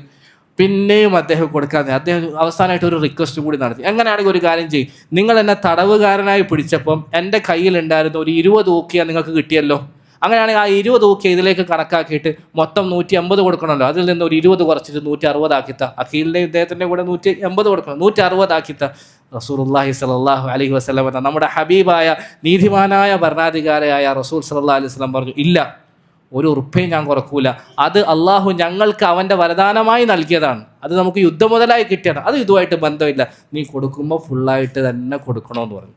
ആ സമയത്താണ് ഖുർആനിക വചനങ്ങൾ ഇറങ്ങുന്നത്, യാ അയ്യുഹൻ നബിയു കുല്ലി മൻ ഫീ ഐദീകും മിനൽ അസ്റാ ഇൻ യഅലമില്ലാഹു ഫീ ഖുലൂബികും ഖൈറൻ യുഅ്തികും ഖൈറൻ മിമ്മാ ഉഖിദ മിൻകും വയഗ്ഫിർ ലക്കും. അല്ലാഹു പറയാണ്, നിങ്ങളുടെ കയ്യിലുള്ള തടവുകാരോട് പറയണം, അള്ളാഹു നിങ്ങളുടെ മനസ്സിൻ്റെ ഉള്ളിൽ എന്തെങ്കിലും നന്മയുണ്ട് എന്ന് അറിഞ്ഞാൽ ഇപ്പം നിങ്ങൾ ചെലവഴിച്ചതിനെക്കാട്ടി ഇരട്ടി ഇരട്ടി അള്ളാഹു തരുമെന്ന് ആ സമയത്ത് ഖുർആൻ ഇറക്കി. അബ്ബാസ് റളിയല്ലാഹു പറയാം, അള്ളാഹു പറഞ്ഞത് 100 മടങ്ങ് ശരിയായി. പിന്നീട് അള്ളാഹു എനിക്ക് ഒരുപാട് സമ്പത്തുകൾ നൽകി. പിന്നെ ഇടയ്ക്കിടയ്ക്ക് റസൂലുള്ളാഹിനെ കാണുമ്പോൾ അബ്ബാസ് റളിയല്ലാഹു ചോദിക്കുന്ന, മുഹമ്മദേ, അന്ന് നിനക്ക് എൻ്റെ അടുത്ത് കുറച്ചും കൂടി അങ്ങ് വാങ്ങിച്ചുകൂടായിരുന്നു, കാരണം എന്താ, നീ വാങ്ങിച്ചതിൻ്റെ ഇരട്ടിയായിട്ട് അള്ളാഹു എനിക്ക് നൽകി, കുറച്ചും കൂടി വാങ്ങിച്ചിരുന്നെങ്കിൽ അതിൻ്റെയും ഇരട്ടി എനിക്ക് കിട്ടുമായിരുന്നു എന്ന് അബ്ബാസ് റളിയല്ലാഹു അൻഹു പറയുമായിരുന്നു എന്നാണ്. ഇത് റസൂലുള്ളാഹി സ്വല്ലല്ലാഹു അലൈഹി വസല്ലം ഇത്രയും കണിശത പുലർത്തിയത് നബിതങ്ങൾക്ക് അബ്ബാസിനോട് സ്നേഹമില്ലാഞ്ഞിട്ടൊന്നല്ല കേട്ടോ, ദേഷ്യം ഉണ്ടായിട്ടൊന്നുമല്ല, മറിച്ച് നീതിയുടെ ന്യായത്തിൻ്റെ ഒരേ ഒരു കാരണത്തിൻ്റെ പേരിലാണ് ഇത്രയും സ്ട്രിക്റ്റ് റസൂലുള്ള പുലർത്തുന്നത്. കാരണം എന്താ അറിയോ, ചില റിവായത്തുകളിൽ കാണാൻ പറ്റും, ബാത്ത റസൂലുള്ളാഹി സ്വല്ലല്ലാഹു അലൈഹി വസല്ലം സഹീറൻ അവ്വല ലൈലത്തിൽ, ബദർ യുദ്ധം കഴിഞ്ഞിട്ട് തടവുകാരെ കൊണ്ട് മദീനത്തേക്ക് പോകുമ്പോൾ 2-3 ദിവസം എടുത്തല്ലോ, അതിൻ്റെ ആദ്യത്തെ ദിവസം റസൂലുള്ള തീരെ ഉറങ്ങിയിട്ടില്ല എന്നാണ്, രാത്രി മുഴുവൻ ഉറങ്ങാതെ കഴിച്ചിട്ട്. തലേന്ന് രാത്രി റസൂലുള്ള ഉറങ്ങിയിട്ടുണ്ടോ? ബദറിൻ്റെ രാത്രി ഇല്ല. പിറ്റേന്ന് രാത്രിയും റസൂലുള്ള തീരെ ഉറങ്ങിയിട്ടില്ല എന്നാ. രാവിലെ ആയപ്പോൾ സഹാബാക്കൾ ചോദിച്ചു, മാലക ലാ തനാം, അല്ലാഹുവിൻ്റെ റസൂലെ എന്താ അങ്ങ് ഉറങ്ങാത്തത്? നബി തങ്ങൾ പറഞ്ഞു, സമിഅതു തളവ്വുറൽ അബ്ബാസ് ഫി വിസാഖി, ഞാൻ അബ്ബാസിൻ്റെ ഞരക്കം ആ ചങ്ങലക്കെട്ടുകളുടെ ഉള്ളിൽ നിന്ന് കേട്ടു, പിന്നെ എനിക്ക് ഉറക്കം വന്നില്ല സഹാബാക്കളെ എന്ന് പറഞ്ഞു. സുബ്ഹാനല്ലാഹ്, അത്രയും സ്നേഹമുണ്ട്. പക്ഷേ അള്ളാഹുവിൻ്റെ നിയമത്തിന് മുന്നിൽ എല്ലാവരും തുല്യരാണ്. അങ്ങനെ കണിശത പുലർത്തിയപ്പോഴാണ് മദീനത്ത് നീതി പുലർന്നത്, മദീനത്ത് സമാധാനമുണ്ടായത്, മദീനത്ത് ശാന്തി വന്നത്. റസൂലുള്ളാഹി സ്വല്ലല്ലാഹു അലൈഹി വസല്ലം പറഞ്ഞു, എനിക്ക് എങ്ങനെ ഉറക്കം വരും? ചങ്ങലക്കെട്ടുകളിൽ കിടന്നിട്ട് അബ്ബാസിൻ്റെ ഞരക്കം ഞാൻ കേട്ടുകൊണ്ടിരുന്നു, പിന്നെ എനിക്ക് ഉറക്കം വന്നില്ല. അപ്പോൾ നബി തങ്ങൾ വേറൊന്നും കൽപ്പിച്ചില്ല. അൻസാരികൾ അല്ലെങ്കിൽ സഹാബാക്കൾ അവരുടെ സ്വന്തം ഇഷ്ടപ്രകാരം അബ്ബാസ് റളിയല്ലാഹു അൻഹുവിൻ്റെ അടുക്കൽ പോവുകയും അദ്ദേഹത്തിൻ്റെ ചങ്ങല കുറച്ച് ലൂസാക്കി കൊടുക്കുകയും ചെയ്തു. ഫനാമ റസൂലുള്ളാഹി സ്വല്ലല്ലാഹു സല്ലല്ലാഹു അലൈഹി വസല്ലം അന്നത്തെ രാത്രി അള്ളാഹുവിൻ്റെ റസൂൽ സന്തോഷപൂർവ്വം ഉറങ്ങിയെന്നാണ്. അപ്പം അത്രയും സ്നേഹമുണ്ട്. പക്ഷേ അള്ളാഹുവിൻ്റെ നിയമത്തിൻ്റെ മുന്നിൽ എല്ലാവരും ഒന്നായതുകൊണ്ട്, തുല്യരായതുകൊണ്ട് മുഴുവൻ ലോകത്തിനും ഒരു വലിയ പാഠം പഠിപ്പിക്കാൻ വേണ്ടി റസൂലുള്ളാഹി സ്വല്ലല്ലാഹു അലൈഹി വസല്ലം ഒരു മയവും കാണിച്ചില്ല. പക്ഷേ നമ്മൾ പറഞ്ഞല്ലോ, പാവങ്ങളായ അൻസാരികൾ ഇതൊക്കെ കണ്ടിട്ട് അവർ റസൂലുള്ളാഹിൻ്റെ അടുക്കൽ വന്നു.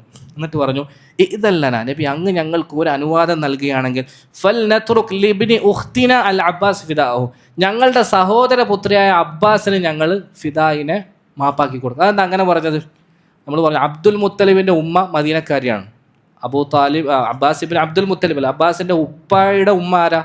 മദീനക്കാരിയാണ്. അപ്പോൾ അവർ ആ ബന്ധം വെച്ചിട്ട് റസൂലുള്ളാഹിനോട് പറഞ്ഞ്, ഞങ്ങളുടെ സഹോദര പുത്രന് ഞങ്ങൾ അല്ലാണ്ട് റസൂലെ അങ്ങയുടെ കൊച്ചാപ്പൊക്കെ ഞങ്ങൾ മാപ്പാക്കി കൊടുക്കട്ടെ എന്ന് പറയുമ്പോൾ റസൂലുള്ളാഹിനെ അങ്ങോട്ട് കയറിയിട്ട് റസൂലുള്ളാഹിക്ക് ഒരു ഔദാര്യം ചെയ്യുന്ന പോലെ സഹാബാക്കൾ, നമ്മൾ അൻസാരികൾ പറഞ്ഞല്ലോ, പാവങ്ങളായിരുന്നു. അപ്പോൾ റസൂലുള്ളാഹിക്ക് വിഷമം ഉണ്ടാകണ്ടെന്ന് വിചാരിച്ച് അവർ ഈ ബന്ധം ഉപയോഗപ്പെടുത്തിയിട്ട് പറഞ്ഞു, ഞങ്ങളുടെ സഹോദരി പുത്രന് ഞങ്ങൾ വേണമെങ്കിൽ മാപ്പാക്കി കൊടുക്കാൻ. റസൂലുള്ളാഹി വല്ലാഹി ലാ തതറൂന മിൻഹു ദിർഹമൻ, ആ ഫിദയിൽ നിങ്ങൾ ഒരു ദിർഹം പോലും കുറക്കൂല എന്ന് പറഞ്ഞു. നിർബന്ധമായിട്ട് അബ്ബാസ് മുഴുവനും സമാനം. അപ്പോൾ പിന്നെ പാവങ്ങളായ ആ സഹാബാക്കൾ തിരിച്ചു പോയിന്ന്. പിന്നീട് കുറേ കാലം കഴിഞ്ഞ് ബഹ്റൈനിൽ നിന്നൊരു സമ്പത്ത് റസൂലുള്ളാഹി സ്വല്ലല്ലാഹു അലൈഹി വസല്ലമയുടെ അടുക്കൽ വന്നു. ഈ സംഭവമായിട്ട് ബന്ധമുള്ളതുകൊണ്ട് നമ്മൾ പറയാം കേട്ടോ, ബദറിലൊന്നല്ല, പിന്നീട് വർഷങ്ങൾക്ക് ശേഷം. അന്ന് മുസ്ലിമീങ്ങൾക്ക് വന്ന ഗനീമത്ത് മുതലിൽ വെച്ചിട്ട് ഏറ്റവും വലിയ സമ്പത്തായിരുന്നു ബദറിൻ്റെ സമയത്ത് ബഹ്റൈനിൽ നിന്ന് വന്നത്. ഏകദേശം 80,000 ദിർഹമോ ദീനാറോ എന്തോ ഉണ്ടായിരുന്നു.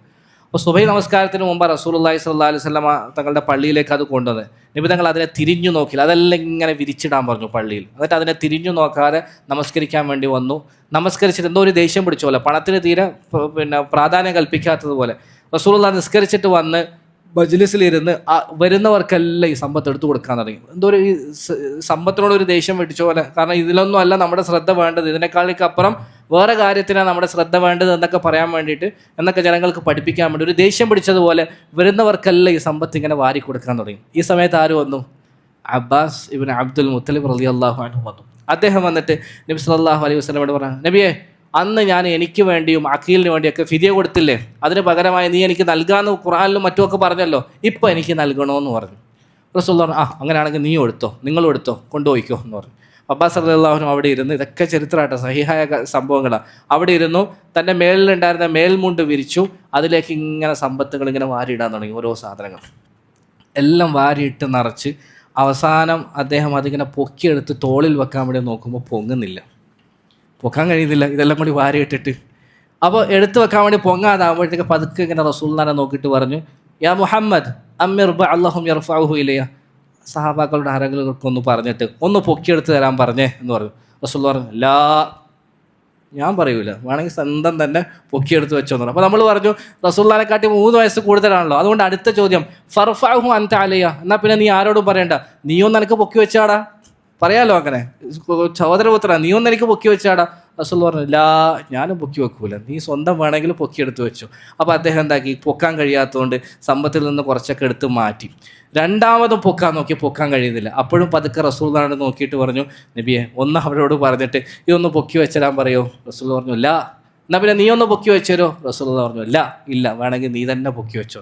അബ്ബാസ് വീണ്ടും കുറച്ച് സമ്പത്ത് അതിൽ നിന്ന് ഒഴിവാക്കി, പിന്നെ പൊക്കാൻ നോക്കിയപ്പോൾ പൊക്കാൻ കഴിഞ്ഞു. അതും ഇങ്ങനെ പെരടയ്ക്ക് വെച്ചുകൊണ്ട് അദ്ദേഹം പോയി. റസൂലുള്ളാഹി സ്വല്ലല്ലാഹു അലൈഹി വസല്ലം ഒരു മനുഷ്യൻ്റെ സമ്പത്തിനോടുള്ള ആർത്തിയിൽ അത്ഭുതപ്പെട്ടുകൊണ്ട് അദ്ദേഹം പോയ ഭാഗത്തേക്ക് ഇങ്ങനെ കുറേ നേരം നോക്കി നിന്നു എന്നാണ്. സുബ്ഹാനല്ലാഹ്. അതായിരുന്നു അബ്ബാസ് ഇബ്നു അബ്ദുൽ മുത്തലിബ് റളിയല്ലാഹു അൻഹു. പിന്നീട് അദ്ദേഹം വലിയ സഹാബിയായി മാറി. അദ്ദേഹം തന്നെ നമുക്ക് ഒരുപാട് പാഠങ്ങളൊക്കെ പഠിപ്പിച്ചിരുന്ന വലിയ മഹത്വമുള്ള സഹാബിയായിട്ട് മാറി. അള്ളാഹു നമ്മളെ അദ്ദേഹത്തെയൊക്കെ കബൂലാക്കുമാറാകട്ടെ. പിന്നെ തടവുകാരുടെ കൂട്ടത്തിൽ പ്രധാനപ്പെട്ട ഒരു തടവുകാരൻ അബുൽ ആസ് ഇബ്നു റബീഅ റളിയല്ലാഹു അൻഹു. അദ്ദേഹം പിന്നീടാണ് മുസ്ലിം ആയത്. ആ സമയത്ത് അദ്ദേഹം അമുസ്ലിമീങ്ങളുടെ കൂട്ടത്തിലായിരുന്നു. ആരാ അബുൽ ആസ് ഇബ്നു റബീഅ? ആരാ?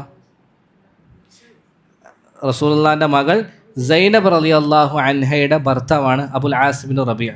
അപ്പം ഈ അബുൽ ആസ് വളരെ മാന്യനാണ്. മുശ്രിക്കായിരുന്നെങ്കിൽ പോലും ഒരിക്കൽ പോലും റസൂലുള്ളാഹി സ്വല്ലല്ലാഹു അലൈഹി വസല്ലമയോ സഹാബാക്കളെയോ തൻ്റെ ഭാര്യ സൈനബിനെയോ ഒന്നും ബുദ്ധിമുട്ടിച്ചിട്ടില്ല, വേദനിപ്പിച്ചിട്ടില്ല, പീഡിപ്പിച്ചിട്ടില്ല. ഈ സൈനബ് ആദ്യ സമയത്ത് തന്നെ റളിയല്ലാഹു അൻഹ മുസ്ലിമായി. ആ സമയം മുതൽ ഈ അബുൽ ആസിൻ്റെ കൂട്ടത്തിലാണ് താമസിക്കുന്നത്. പിന്നീടാണല്ലോ മുശ്രിക്കുകളുമായി വിവാഹബന്ധം പാടില്ല എന്നുള്ള ആയത്തൊക്കെ ഇറങ്ങുന്നത്. ഈ ഹിജറ ചെയ്തതിന് ശേഷവും ഈ അബുൽ ആസിൻ്റെ കൂട്ടത്തിൽ തന്നെയാണ് സൈനബ് താമസിക്കുന്നത്. മക്കയിലാണ് ഉള്ളത്. ഒരു സമയത്തോലും ആരെയും ബുദ്ധിമുട്ടിക്കുകയോ വേദനിപ്പിക്കുകയോ ഒന്നും ചെയ്തിട്ടില്ല. നേരത്തെ പറഞ്ഞ അബ്ബാസ് ഇബ്നു അബ്ദുൽ മുത്തലിബിനെ പോലെ ബദറിൻ്റെ സമയത്ത് നിർബന്ധപൂർവ്വം പുറപ്പെട്ട് വരേണ്ടി വന്ന ഒരാളാണ് ഇദ്ദേഹം. അപ്പോൾ ഇദ്ദേഹവും പിടിക്കപ്പെട്ടു. ഇദ്ദേഹത്തിന് ഇപ്പോൾ ഫിദിയ നൽകിയാലേ വിട്ടയക്കാൻ പറ്റൂ. കുറച്ച് നാളുകൾ കഴിഞ്ഞിട്ട് ആയിഷ ബീവി പറയാം, റസൂലുള്ളാഹി സ്വല്ലല്ലാഹു അലൈഹി വസല്ലമക്ക് മകൾ സൈനബ് ഒരു പൊതിയിൽ ഫിദിയയുടെ കുറച്ച് സമ്പത്തുമായിട്ട് ആളയച്ചു. നബി സല്ലല്ലാഹു അലൈഹി വസല്ലം സഹാബാക്കളുടെ മുന്നിൽ ഇരിക്കുന്ന സമയത്ത് മകൾ സൈനബ് അയച്ച ആ പൊതി ഇങ്ങനെ പതുക്കെ തുറന്നിട്ട് ആ പൊതിയുടെ അകത്തുള്ള സാധനം കണ്ടപ്പോൾ ഫറഖലഹ റഖതൻ ശദീദാണ്.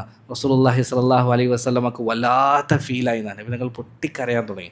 നബിതങ്ങളുടെ കണ്ണിൽ നിന്ന് ധാരധാരയായി വെള്ളം ഒഴുകാൻ തുടങ്ങി. ആ സാധനം കണ്ടിട്ട് ഭയങ്കര വിഷമായി. എന്തായിരുന്നെന്നറിയോ? ആ സാധനത്തിൻ്റെ അകത്ത് ഉണ്ടായിരുന്നത് പണ്ട് ഖദീജ ബിബി റളിയല്ലാഹു അൻഹ ഉപയോഗിച്ചിരുന്ന ഒരു മാലയായിരുന്നു. ഈ സൈനബ് റളിയല്ലാഹു അൻഹ ആദ്യ രാത്രിയിൽ അബുൽ ആസിൻ്റെ അടുക്കലേക്ക് പോകുമ്പോൾ സ്നേഹത്തോടുകൂടി ഉമ്മ ഖദീജ സൈനബ് റളിയല്ലാഹു അൻഹയ്ക്ക് കെട്ടിക്കൊടുത്ത ഖദീജ ബിബിയുടെ മാലയായിരുന്നു ആ മാല. അപ്പോൾ ആ മകളുടെ കയ്യിൽ അതല്ലാതെ വേറൊന്നും ഇല്ലാത്തത് കൊണ്ട് ആ മകള് ആ മാല റസൂലുള്ളാഹിക്ക് അയച്ചതാണ്. അത് കണ്ടപ്പോൾ എന്തൊക്കെ ഓർമ്മ വന്നിട്ടുണ്ടാവും. നമ്മൾ നൊസ്റ്റാൾജിയ എന്നെല്ലാം പറയുന്ന പോലെ എന്തൊക്കെ ആ മനസ്സിലൂടെ കടന്നു പോയിട്ടുണ്ടാവും. ഖദീജയുമായി റളിയല്ലാഹു അൻഹ ബന്ധപ്പെട്ട് എന്ത് കണ്ടാലും റസൂലുള്ളാഹി കരയുന്ന ഒരു പ്രകൃതി ഉണ്ടായിരുന്നു. അങ്ങനെ ആകുമ്പോൾ ഖദീജ ബീവിക്ക് ഏറ്റവും പ്രിയപ്പെട്ട ഈ മാല കണ്ടപ്പോൾ റസൂലുള്ളാഹിക്ക് എത്ര വിഷമായിട്ടുണ്ടാവും. റസൂലുള്ളാഹി സ്വല്ലല്ലാഹു അലൈഹി വസല്ലം ഒരുപാട് കരഞ്ഞിട്ട് സഹാബാക്കളോട് ഒരു റിക്വസ്റ്റ് ചോദിച്ചു. അപ്പോഴും കൽപ്പിക്കുകയല്ല, മറിച്ച് ഒരു റിക്വസ്റ്റാണ്. ഇൻ റഅയ്തും അൻ തുത്ലിഖൂ ലഹ അസിറഹ വതുറുദ്ദു അലൈഹാ അല്ലദീ ലഹ ഫഫ്അലു.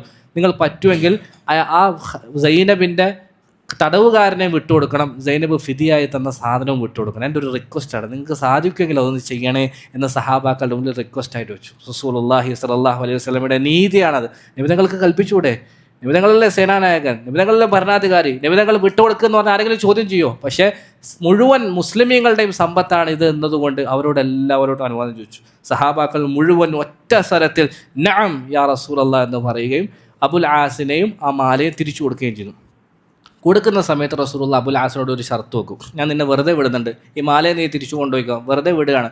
പക്ഷേ നീ അവിടെ എത്തിയ ഉടനെ അല്ലെങ്കിൽ എത്തുന്നതിന് മുമ്പ് തന്നെ ആളെ ഏർപ്പാടാക്കിയിട്ട് സൈനബിനെ ഇങ്ങോട്ട് തിരിച്ചയക്കണമെന്ന് പറയും.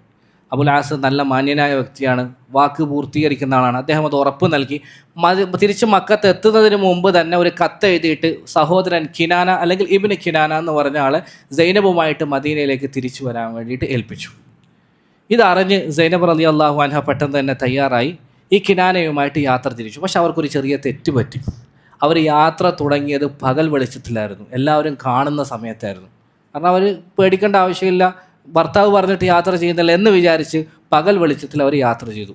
യാത്ര തുടങ്ങി. ഒരു ഒട്ടകത്തിൻ്റെ മേലെ ഒരു ഒട്ടക കട്ടിലൊക്കെ ഫിറ്റാക്കിയിട്ടുണ്ട്. ആ ഒട്ടക കട്ടിലിൻ്റെ ഉള്ളിലാണ് സൈനബ് റളിയല്ലാഹു അൻഹ ഇരുത്തിയിട്ടുള്ളത്. യാത്ര തുടങ്ങി കുറച്ച് അങ്ങോട്ട് എത്തിയപ്പോൾ മുശ്രിക്കീങ്ങൾ ഇതറിഞ്ഞു. മുഹമ്മദ് സല്ലല്ലാഹു അലൈഹി വസല്ലം നമുക്ക് ഈ നാശനഷ്ടങ്ങളൊക്കെ വരുത്തി വെച്ചിട്ട് ഇപ്പോൾ അവൻ്റെ മകൾ അവൻ്റെ അടുത്തേക്ക് പോകാൻ പോകുന്നു, വിടാൻ പാടില്ല, തടയണം എന്ന് പറഞ്ഞ് കുറച്ച് മുശ്രിക്കീങ്ങൾ സൈനബ് റളിയല്ലാഹു അൻഹയെ ലക്ഷ്യം വെച്ച് വന്നു. ആദ്യം ഈ സൈനബ് റളിയല്ലാഹു അൻഹയുടെ ഒട്ടകത്തിൻ്റെ അടുക്കൽ എത്തുന്ന മുശ്രിക്കിൻ്റെ പേര് ഹബ്ബാർ ഇബ്നുൽ അസ്വദ്, നാഫി ഇബ്നു അബ്ദുൽ ഖൈസ് എന്ന് പറഞ്ഞ രണ്ടാൾക്കാരായിരുന്നു. ഈ ഹബ്ബാറും നാഫിയും രണ്ടുപേരും ഈ ഒട്ടകത്തിൻ്റെ അടുക്കൽ വന്ന് ഈ ഒട്ടകത്തെ കുന്തം കൊണ്ടും മറ്റും കുത്തിയിട്ട് ഇങ്ങനെ വിരളി പിടിപ്പിക്കാൻ തുടങ്ങി. അതിങ്ങനെ കടന്ന് കുന്തം കൊണ്ടും മറ്റും കുത്തിയപ്പോഴത്തേക്ക് അതിങ്ങനെ കടന്ന് ചാടാനും മറിയാനും തുടങ്ങി. പാവം സൈനബ് ആ ഒട്ടകക്കട്ടിലിൻ്റെ ഉള്ളിലിരിക്കുന്ന സമയത്ത് അവൾ ഗർഭിണിയായിരുന്നു, പൂർണ്ണ ഗർഭിണിയായിരുന്നു. ഈ ഒട്ടകം ഇങ്ങനെ ചാടാനും മറിയാനൊക്കെ തുടങ്ങിയപ്പോൾ ഒട്ടകക്കട്ടിൽ താഴെ വീഴുകയും സൈനബ് റളിയല്ലാഹു അൻഹ അത്രയും ഉയരത്തിൽ നിന്ന് ഗർഭിണിയായ അവർ താഴെ വീണ് അവരുടെ വയറടിച്ച് ബ്ലീഡിങ്ങായി അബോഷനായി പ്രസവിച്ചു പോയി. അറിയാതെ ഭയങ്കര വലിയ ബ്ലീഡിങ്ങായി വല്ലാത്തൊരവസ്ഥയിലേക്ക് എത്തി. അങ്ങനെ അത് കണ്ടപ്പോഴത്തേക്ക് ഇവർ രണ്ടുപേരും പേടിച്ച് തിരിച്ചുപോയി. പെട്ടെന്ന് തന്നെ ബനു ഹാഷിം ഗോത്രക്കാർ ഓടി വന്ന് റസൂലുള്ളാഹി സ്വല്ലല്ലാഹു അലൈഹി വസല്ലമയുടെ കുടുംബം ഓടി വന്ന് ഈ പാവപ്പെട്ട സൈനബ് റളിയല്ലാഹു അൻഹ എടുത്തു കൊണ്ടുപോകാൻ പോയപ്പം അബുൽ ആസ് ഭർത്താവിൻ്റെ ഗോത്രക്കാരായ ബനു ഉമയ്യക്കാരും ഓടി വന്നു. ബനു ഉമയ്യക്കാരും ഓടി വന്നിട്ട് അവർ പറഞ്ഞു ഞങ്ങൾ കൊണ്ടുപോകാം, കാരണം ഞങ്ങളല്ല ഭർത്താവിൻ്റെ ആൾക്കാർ. മറ്റവർ ഞങ്ങൾ അങ്ങനെ അങ്ങോട്ടും ഇങ്ങോട്ടും പിടിച്ചു വലിയൊക്കെയായി അവസാനം ബനു ഉമയ്യക്കാർ ഈ സ്ത്രീയെ കൊണ്ട് സൈനബ് റളിയല്ലാഹു അൻഹയെ കൊണ്ട് അവരുടെ വീട്ടിലേക്ക് പോയി. കറക്റ്റ് ആരുടെ വീട്ടിലായിരുന്നു എന്നറിയോ? സൈനബ് റളിയല്ലാഹു അൻഹയെ പരിചരിക്കാൻ വേണ്ടി കൊണ്ടുപോയ ഹിന്ദ് സൗജത്ത് അബി സുഫിയാൻ, അബൂ സുഫിയാൻ്റെ ഭാര്യ ഹിന്ദിൻ്റെ വീട്ടിലായിരുന്നു കൊണ്ടുപോയത്. പക്ഷേ ഹിന്ദും അബൂ സുഫിയാനൊക്കെ ഭയങ്കര നമ്മുടെ കഥയിൽ ഒരുപാട് വില്ലന്മാർ കടന്നു വരുന്നുണ്ട്. ഇബ്ലീസ് മുതൽ തുടങ്ങി ഇങ്ങോട്ടേക്ക് ഒരുപാട് നെഗറ്റീവ് ക്യാരക്ടർ നമ്മുടെ കഥകളിൽ ഇങ്ങനെ എപ്പോഴും വരുന്നുണ്ട്. നമ്മളൊന്ന് ആലോചിച്ച് നോക്കിയാൽ അതിലധിക പേരും നമുക്ക് അംഗീകരിക്കാൻ കഴിയാത്തവരാണ്. പക്ഷേ ഏത് കഥയിലും ഉള്ളതുപോലെ നമ്മുടെ ചരിത്രത്തിലും നമ്മളെ സ്വാധീനിക്കുന്ന ചില വില്ലന്മാരുണ്ടാവും, ചില നെഗറ്റീവ് റോൾസ് ഉണ്ടാവും. അതെല്ലാ കഥയിലും ഉണ്ടാവും. അവരുടെ കഴിവ് കൊണ്ട്, അവരുടെ സ്വഭാവം കൊണ്ട്, അവരുടെ പെരുമാറ്റ രീതി കൊണ്ട് അവർ അപ്പുറത്തെ ടീമിലാണെങ്കിലും അവർ സ്വാധീനിക്കും. അതുകൊണ്ട് തന്നെ നമ്മൾ അബൂ സുഫിയാൻ റളിയല്ലാഹു അൻഹു അദ്ദേഹത്തിൻ്റെ ചരിത്രം എടുത്ത് നോക്കിയാൽ നബി സല്ലല്ലാഹു അലൈഹി വസല്ലമയുടെ സീറ പറയുമ്പോൾ ഏകദേശം 3/4 അദ്ദേഹം വഹിക്കുന്ന റോൾ എന്താ? ഒരു വില്ലൻ്റെ റോളാണ്, എതിർചേരിയില്ല. പക്ഷെ എന്നിരുന്നാൽ പോലും നമ്മളെ സ്വാധീനിക്കുന്ന മഹത്തരമായ ഒരു സ്വഭാവമുള്ള ഒരു മാന്യനായ വില്ലനായിരുന്നു അദ്ദേഹം എന്ന് വേണമെങ്കിൽ നമുക്ക് അദ്ദേഹത്തെക്കുറിച്ച് പറയാം. കാരണം എന്താ അറിയോ, ഈ സൈനബ് റളിയല്ലാഹു അൻഹ വീണ ഉടനെ അബൂ സുഫിയാൻ അവിടെ ഓടിയെത്തുന്ന ഇബ്നു ഹിശാമിൽ പറഞ്ഞു. അബൂ സുഫിയാൻ ഓടിയെത്തിയിട്ട് ഈ കിനാനയെ കലമ്പും പോലെയൊക്കെ ആക്കിയിട്ട് ഒരു സൈഡിലേക്ക് മാറ്റും. കാരണം എല്ലാവരും മുമ്പിൽ വെച്ചിട്ടൊന്നും പറയാൻ പറ്റൂല.